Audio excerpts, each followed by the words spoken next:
Hi,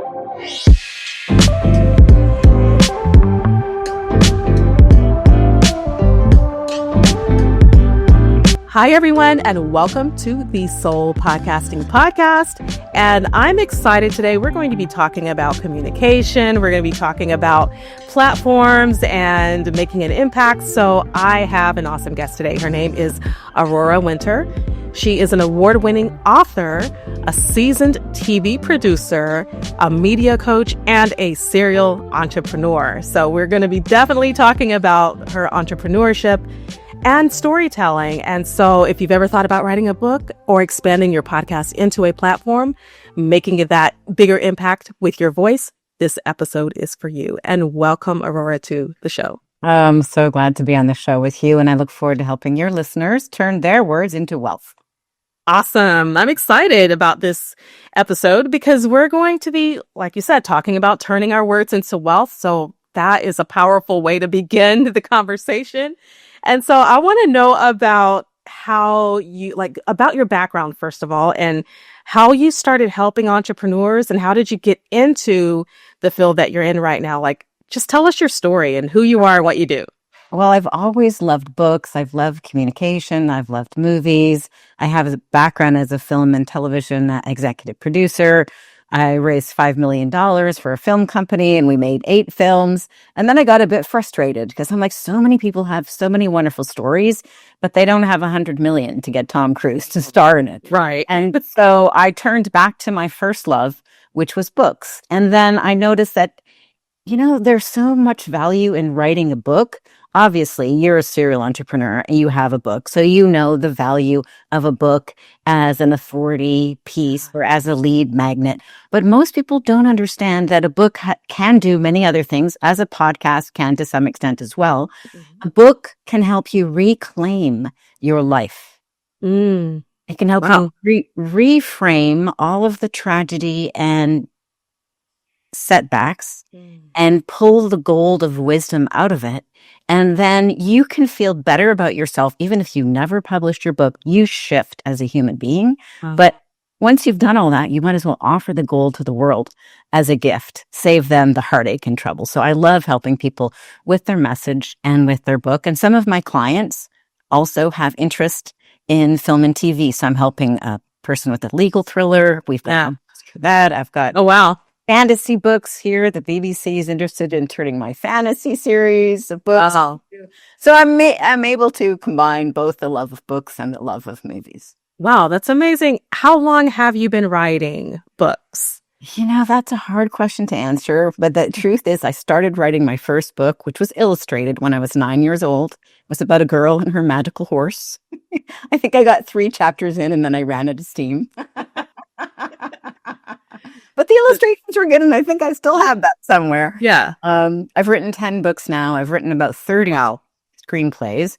We've won an award as a screenwriter. One of them was produced. That's the problem with film and television. You get so far, and then the money drops out, or the broadcaster drops out, or the talent drops out. Right. One of them was made. It was called Eli's Lesson, and it starred one-arm push-up Jack Palance, and was a heartwarming family film. So that's kind of fun. But I'm hoping that Magic Mystery and Multiverse will get produced by BBC. That would be 2026, 2027. So. Oh my goodness. So since you were 9, so that's, you've been writing forever. And so, so you really enjoy expressing yourself through pen and paper and writing, and how did you get into helping others to get their message out through a book? Well, in this weird combination of coaching energy, caring, nurturing energy, and also entrepreneurial energy, and also this film and TV thing. So I got a bunch of things going on. I actually really love helping people reframe the setbacks or tragedies in their life. I'm a good listener. I love to find the gold in people's stories. People open up to me easily. And then I thought, hey, you know what? We cannot just heal this, but we can also turn this into a book, a podcast, maybe a movie, and turn it into something valuable for your business as well. So I love what I'm doing now at Same Page Publishing. It actually turned out COVID was the best thing that happened to me in a long time, because I reassessed what do I love doing, And I realized this is perfect for me. I love helping people build their business, book, and brand. I love pulling out the gold in somebody's story.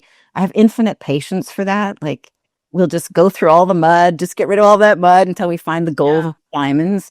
And then I also love having an end result. Like, just coaching isn't as fulfilling as creating something. So we, are creating books, and most people love it so much that they say, let's write another book, Aurora, as soon as they finish the first one. Yeah, that's amazing.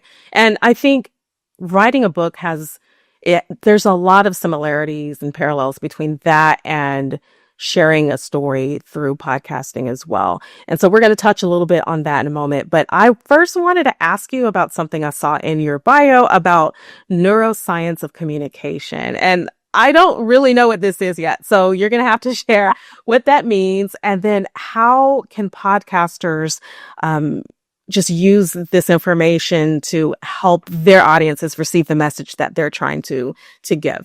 I love this question, and I don't have a podcast, but I have a video podcast, if you like. It's called Strategic Basics. So I even noticed this with myself last week when I was doing the script for the new podcast episode, or the YouTube episode. So what I recommend is that you trigger curiosity and keep it triggered.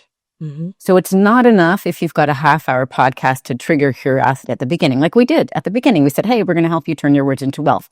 Okay, people are listening, but now we need to trigger it again, which you just did by asking about neuroscience. So you need to continually trigger, add value, and then create another open loop. You don't want the curiosity loop to be satisfied. You want it to stay open until you've finished your podcast, and then you want to open it again and say, come back next week. Mm-hmm. So I noticed I did this. I did a podcast episode or YouTube episode on Strategic Basics about Nike and the Breaking Four. Because Faith Kipyegon, just a couple of days ago, June 28th, I believe it was, she tried to break the 4-minute mile, which was broken by Roger Bannister in 1950 for men. But a woman has not ever broken the 4-minute mile. And so it was a breaking news story to which I wanted to add, I told the story and then got the result. But I also wanted to add her background. Like, she used to run barefoot in Nigeria, where she grew up. And now she's part of a $1 billion brand. And that contrast was so big. And then I wanted to talk about the hero's journey, because that's what Nike does with their $1 billion branding. And I wanted to talk about Shoe Dog. Well, when I initially wrote the episode, I went, here's 3 things I want you to learn. I said what they were, like an executive summary in a newspaper article. Mm-hmm. Then I expanded. And then just before I recorded it, actually, I think I recorded that version. I'm like, wait a minute. I did not do what I know to do through neuroscience. So thank goodness, I could easily change it because it hadn't aired yet. So I said, I'm going to tell you 3 secrets to Nike building a $1 billion brand. But first, let's talk about Faith Kipyegon. Is she gonna, or is she not gonna break the 4-minute mile? And then I came back to it. Here's secret number 1. I talked about that. And then people are like, well, what's secret 2? Okay, here's secret number 2, and here's secret number 3. So it's a continual process. It's not like you learn these things once and you go, okay, got it forever. You have to keep remembering that even in a half hour or 15-minute podcast, you need to re-trigger curiosity probably every 5 minutes. Wow. Keeps everyone engaged. And I like what you said about keeping the open loop. Yeah. Keep that curiosity open. Yeah. That's really cool. I'm learning something right now, because I did not know what the neuroscience of communication is. And so that makes sense. And that's really all a part of like being a better communicator. And I think as podcasters, we're always looking for ways to communicate better, soul to soul, right? And be able to just share our hearts and our stories with our audience and do it in a way that piques their interest and keeps them in the loop, keeps them coming back for more. So I find that really, really interesting. Well, and you actually emulate one of the key things to do, which you do so brilliantly, you probably don't even notice it, which is that you're very authentic.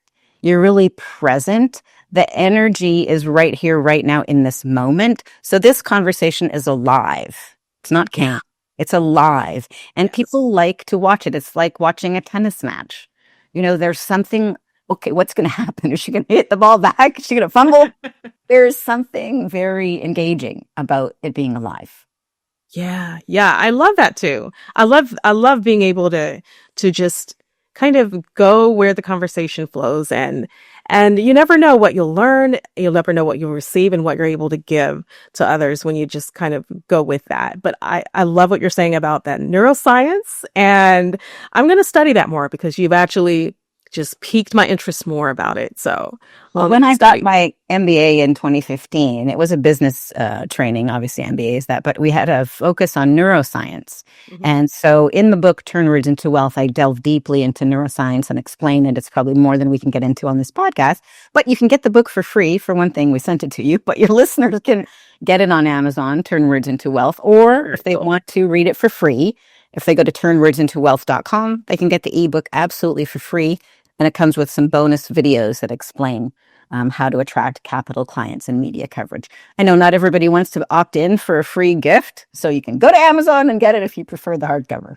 Very cool. Thank you for giving us different ways we can access it, because we're going to want to learn more about that. And I think just in general, podcasters, we're always in the process of learning new things and expanding our minds so that we can communicate better. So that's what this is all about, being better communicators. And so that said, we're trying to find our voice. A lot of us are trying to figure out where we are with our story and how to narrate it, how to share it with the world. And, it's not easy. Sometimes it takes a while to figure out where we're comfortable, what we can actually share, what we're not comfortable sharing. And then even in that, the style, the way in which we present. So do you have any advice for us on like how we can show up with confidence? Yeah, I think this is a wonderful and very deep question. And I think let's look at the answer like peeling an onion. Mhm. First is, who are you yourself, even before communicating with anybody else? Right. And what really matters to you? And write those things down, because there's something important about writing it down and capturing it. So, for example, for me, who I am is a serial entrepreneur. Who I am is somebody committed to making a difference in the world. Who I am is somebody who really cares about free speech, who cares about creative self-expression, who cares about making a difference, and cares about helping people who are dealing with any of those things. So that already helps. But what is it for you? Think of who you are, and then also allow yourself to evolve. Perhaps you've had a podcast for a little while and maybe it's confining now. Yeah. Like in the book, Turn Words into Wealth, I tell the example of entrepreneurs being like hermit crabs. I don't know if you've seen on YouTube, if you search hermit crabs changing shells, it's amazing. There's a link in Turn Words into Wealth. It's amazing. These little hermit crabs are very vulnerable, but they live in shells. Right. But as they grow, the shells can become very confining. And then they have to do what we entrepreneurs have to do. Like you used to be focused on blogging. Mm-hmm. Now you're focusing on podcasting. Mm-hmm. Now you're expanding to an agency. Each one of these is like a hermit crab changing shells. So you can watch on YouTube. It's pretty funny and dramatic. The little hermit crab finally goes, okay, I need to leave this shell because otherwise I'm going to be trapped and stuck in here. It's too small and confining. Right. And it races to another shell, and then it gets in it and it's too big. It goes to another one, too small. It gets in another one, there's a hole in it, right? And then it finally finds the right shell and maybe gets kicked out by a bigger hermit crab. Anyway, when we are shifting, we are our most vulnerable, but it's also the most exciting. Yeah. So even for me, launching the YouTube channel, which is video, and we do a lot of B-roll, so it's appealing to my filmmaker self. Mm-hmm. It's like a whole new thing, speaking on camera versus writing, right? Very different things. And so, I'm dealing with this question for myself right now. Okay, who am I? Who do I serve? So with Strategic Basics, my answers are, but think, what are your answers? My answers are, well, Strategic Basics is about turning breaking news into business breakthroughs. Why? Because that's my core expertise. And besides, I wanted to do something different with breaking news. So it's for creative entrepreneurs or authors or podcasters or any kind of creative person. And how can I add value? By adding my neuroscience, my communication, my film and TV background, my background as an award-winning author of 10 books. So all of that helps me. Doesn't mean I didn't stutter on camera last week. And my son had to edit that. I'm like, oops, sorry, Yale, edit that part out. I'll try again. Right. But what I I'm so glad you asked this question because I think it's important that we lean in to becoming the best version of ourselves, which is alive, which is fresh, which is expanding, which is ever new, because you can always get 1% better, 1% better. Anyway, long answer, but I love that. Touched my heart. I love that. I love that. Just showing up in the space we're in and understanding that, where we were maybe 5 years ago doesn't fit where we are today. And so I love the analogy of the hermit crab and trying to find that space that really, that shell that fits us the best.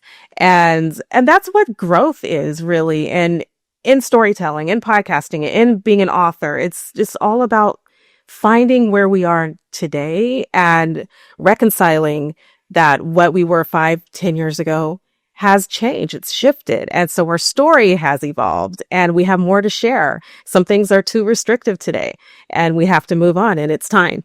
Exactly. I agree. And I like that you're yellow highlighting the storytelling. I think most podcasters would probably know this, but I want to encourage everyone to know that if you take the time to share a story, it might take a little bit longer, but it will be memorable. Stories are 24 times more. Wow. Than just the condense. So I took a little time telling that hermit crab story so you could see it. Yeah. Now it sticks, right? Whereas if I'd rushed past the story, it might not have landed. So I encourage the podcasters to take the time and tell the story so people can see it and feel it.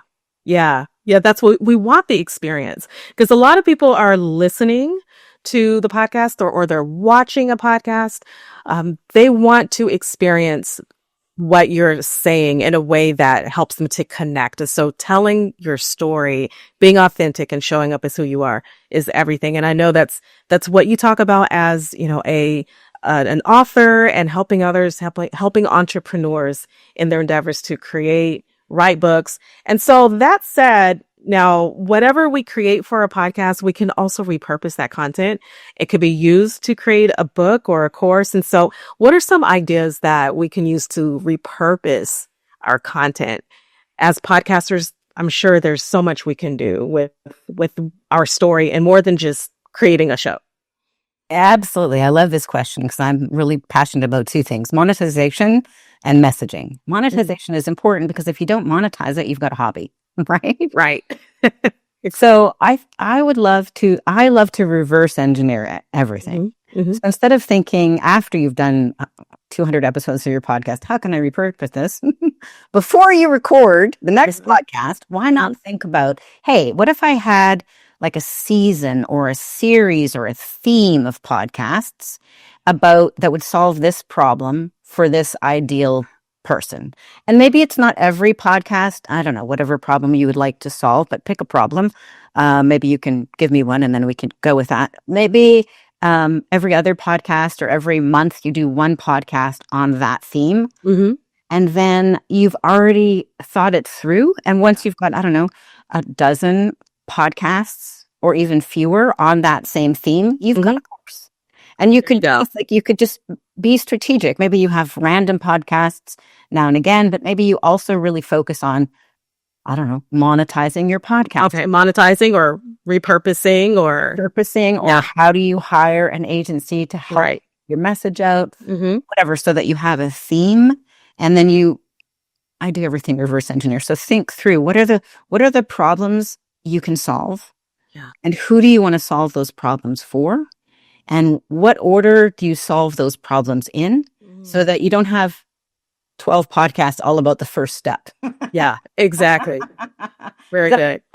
Yeah, that's perfect. That's perfect. And I love that you reverse engineer everything, because that's the best way to approach when we're problem solving and figuring out how we need to get to the next step.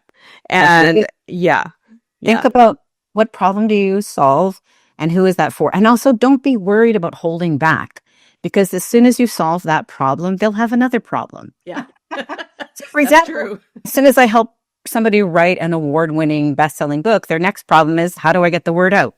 Right. So don't just break those problems apart and solve them in your podcast and then repurpose for your course. Very cool. And I actually even did this. This book, Turn Words into Wealth, Actually, the first draft of it was based on 5 videos that I shot, which I carefully choreographed, and which people get for free if they log in to get Turn Words into Wealth. The 5 videos are about how to attract capital clients and media coverage. So they had stories of how to do that, stories of my clients doing that. And then I expanded it dramatically into a book, but it held together because there was a core theme. Right. So right. I'm doing this. You're doing it. You're practicing what you preach. Exactly. I love it. And so that said, so you have this content, you have your books, you have your videos. Now let's talk about the first step toward building with that content, multiple income streams. What are some tips you have for podcasters who are thinking of doing what you're doing? How can we do the same thing and create sort of this ecosystem of creating income through all of this intellectual property that we're putting out there? Such an important question. Yeah. Well, again, reverse engineer. So it's like if you were baking, you want to put the yeast in before you bake the bread. Mm-hmm. So thinking this through in advance will really help you. And that's one of the things I wrote about in Turn Words into Wealth. There's 7 different ways to monetize your message, whether it's a podcast or a book. There's 7 ways. You want to decide, though, which of these 7 ways, you could pick more than one, but you want to decide before you bake your content, which of these ways you're going to do, so that I don't know, if you imagine that they're muffins, they've got yeast in them, so they rise, but they've also got blueberries in them. You could have blueberry muffins, or you could have raisin muffins, or you could have a pecan. I know. Now I'm starting to get hungry. But decide what it is, so that you bake the yeast in before you break the bread, so that you people know, or that you are going to reverse engineer this. And then you would add blueberries if your offer is going to be blueberries. You would add raisins if your offer is going to be raisins. Maybe that was too far of going into the weeds, Aurora, but a really specific example would be the highest paid profession on earth is a speaker. Speakers often get paid $50,000 to $250,000 per 90-minute talk. Yep. So if that's you, or if that's where you'd like to go, then in your podcast, you would mention, when I was speaking last week at the Rotary Club, or when I was hired to speak at the da-da-da event. You would just mention that, and then you would have some takeaways or stories, but you just dropped in like a little bit of salt. When I was speaking, when I was hired to speak. If you'd like to hire me to speak, go here. So that would be an example of, you just layer that in, because it's not like if you have all this content and then you have to hit the person at the end, I'm a speaker. It doesn't work as well. Right. So layer as in like you're baking and you have these little ingredients that you're layering in a bit at a time. Exactly. Yeah. I love that. Yeah, I think that's awesome. And listeners today are really just wanting that encouragement, inspiration, and you are helping us to see different ways we can use our content to like just share our voice and share our message. I would love to know if there's any other like really big glaring pieces of advice that you want to share with podcasters who want to share our message, not only through podcasting, maybe even write some books and get our message out in that way. Any piece of advice for us that you want to leave? The other thing that I think is really hot right now that is on people's mind is, how is AI going to be shifting that's everything, right? So here's my strategy, because, I like to be strategic. That's why that's strategic basics. So I think things are shifting away from SEO and shifting away from things that you have on your website, even if they're great blogs. I think things are shifting. Instead of people are searching on Google, they're searching on ChatGPT. Okay, so now that we know that this trend is happening, what actions can we take in order to stay top of mind, to stay relevant? So I think there's like a three things to know. One, if the number one, let's just say the number one search engine is going to be AI, ChatGPT, or similar. So we need to think about, how can we get on that? The second thing to know is the number 2 search engine is YouTube. So put your podcast on YouTube. YouTube's very, very searchable, and it has huge traffic. In fact, YouTube, it just overtook every other streaming platform. People watch YouTube on their television, which is why I'm doing video on Strategic Basics. YouTube is more watched than Paramount, then Amazon Prime, then Apple TV. It's a monster. So you want to be on YouTube. But the number 3 search engine, see if we can get the right number of fingers, is Amazon. So you want to have a book on Amazon, and a book with a title that clearly speaks to the problem your ideal client has and how you can solve it for them. Wow. The other benefit of Amazon, you can reach a world audience for very inexpensive. What's good about Amazon is people who go to YouTube are usually looking for answers for free. People who go to Amazon usually already have their credit card installed and they're willing to buy something. Wow. This is a higher caliber of person, even though it's a number 3 versus number 2 search engine. I have found that if people read my book and then they book a free breakthrough call with me, 50% of them enroll in the next step. So there's a very high enrollment rate because people have already qualified themselves. They've already read the book. They already go, oh yeah, Aurora speaks my language. I like what she's up to. They've already really almost decided before they talk to me. That's an insanely high close rate. In fact, I think it's more like 2/3. But anyway, the other good thing about Amazon is books on Amazon, I mean, you have to take a step, but usually get on Goodreads. So you get reviews on Goodreads, you got the book summary on Goodreads, and Goodreads is one of the sources that ChatGPT looks for. Really? So it goes full circle. So I think the strategy that I'm leaning into that I would invite others to think about is have a book that solves a problem for your ideal client, put it on Amazon, then have something fresh and new and current on YouTube, which is why I'm doing Strategic Basics. Every week I break down breaking news into business breakthroughs. So it's on my topic, but it's a different medium. It's YouTube, it's got video, it's fun, and it's now. And then index things on Goodreads and other places so that you show up, so that they recommend you. So that's my thinking. What do you about? I am floored because how did I not think of Amazon being number 3 in that list? That's a really important outlet to bring our information, to write a book and put it on Amazon. I never thought of, like, I have a book on Amazon right now, so I really need to kind of refresh my own goals and what I plan to do with creating my next book, writing this next thing about podcasting, but I didn't think about Amazon in that way. And so you've just really inspired me to get moving and to write that book. Yes, I'm like, okay, I have to do it now. This Aurora said. I said, and I want you to tell me when you've got it done. Or I will. So do you have any, just some last words of encouragement before we say our goodbyes? Final last words of encouragement. Because of AI, the other thing I deeply believe in my heart is our messages are more important than ever. Our stories, our failings, our struggle, the things that we have finally overcome. Double down on being human, as Joanna Penn says. I want to credit her. She has that statement. So I think in an age where generic data, information, words can be spewed out at lightning speed, what matters? It's not more information, people. It's need or want. It's more humanity. So your story, your insights, your challenges, your ahas, your triumphs are more valuable than ever. So share them on your podcast, share them on your YouTube channel, share them in your book, because it matters. Your story matters. That's perfect. Aurora, how can our listeners reach you, find out more about your resources, and how you can help them get their message out?